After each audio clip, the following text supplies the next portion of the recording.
Assalamualaikum warahmatullahi wabarakatuh. Salam dan bahagia Bapak Ibu Guru Penggerak.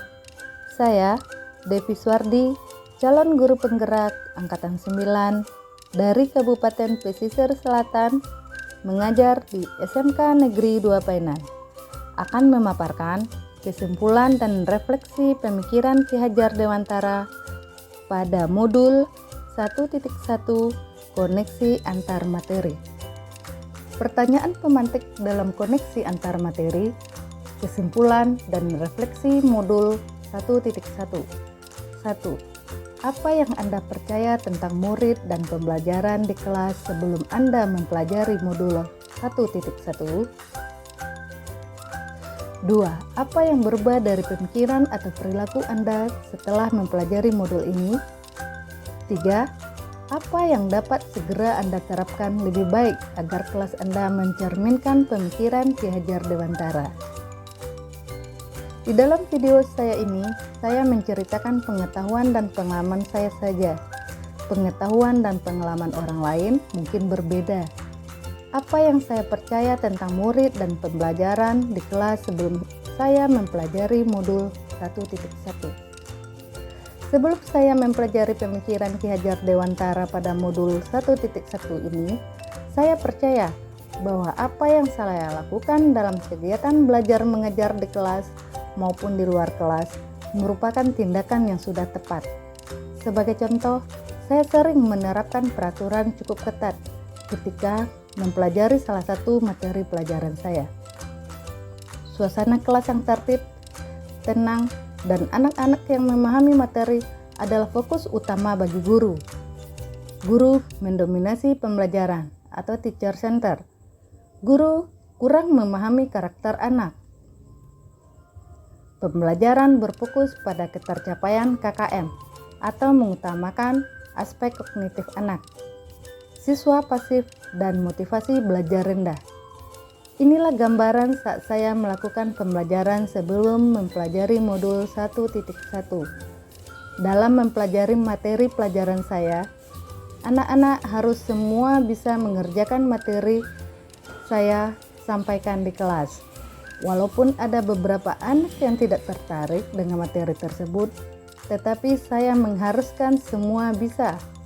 Perlu diketahui bahwa saya adalah guru produktif atau kejuruan di SMK yang materinya adalah full praktek, sehingga saya mengharuskan semua anak dapat mengerjakan job sheet yang telah saya buat. Padahal tidak semua anak memiliki passion terhadap materi saya tersebut, sehingga anak-anak yang tidak tertarik dengan materi tersebut merasa terpaksa dan hasilnya juga tidak maksimal. Pada saat itu saya belum mengetahui pemikiran Ki Hajar Dewantara bahwa anak memiliki kodrat alam dan kodrat zaman yang berbeda. Semua saya anggap sama, bahwa materi pelajaran yang saya sampaikan harus mampu dikuasai semua anak, tidak peduli suka atau tidak suka. Apa perubahan dari pemikiran atau perilaku saya setelah mempelajari modul 1 ini?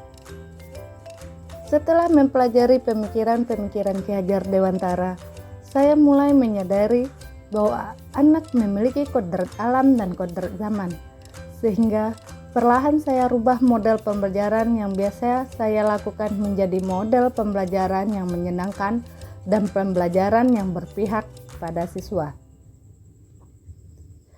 Anak memiliki kodrat alam dan kodrat zaman. Pembelajaran yang dilakukan berpusat pada anak. Guru bukan satu-satunya sumber belajar. Menghargai setiap karakter belajar anak. Lebih cermat melihat bakat anak atau menuntun sesuai kodrat. Inilah gambaran peserta didik saya dalam pembelajaran setelah saya mempelajari modul 1.1. Apa yang dapat segera saya terapkan lebih baik agar kelas saya mencerminkan pemikiran Ki Hajar Dewantara? Menerapkan sistem AMONG atau pendidikan yang menuntun bukan menuntut, pembelajaran yang sesuai dengan kodrat alam dan kodrat zaman, menerapkan pembelajaran berbasis kearifan lokal dan budaya setempat, merancang pembelajaran yang interaktif dan menyenangkan dengan melibatkan peserta didik, pembelajaran yang mengutamakan aspek budi pekerti, mengintegrasikan permainan dalam belajar. Nah, Bapak Ibu hebat, dari pemaparan saya tadi, semua dapat disimpulkan pendidikan adalah menuntun anak sesuai dengan minat dan bakatnya. Pendidikan bukan hanya ilmu akademis saja, tapi diiringi dengan budi pekerti yang baik. Pendidikan sejatinya adalah berhamba pada anak.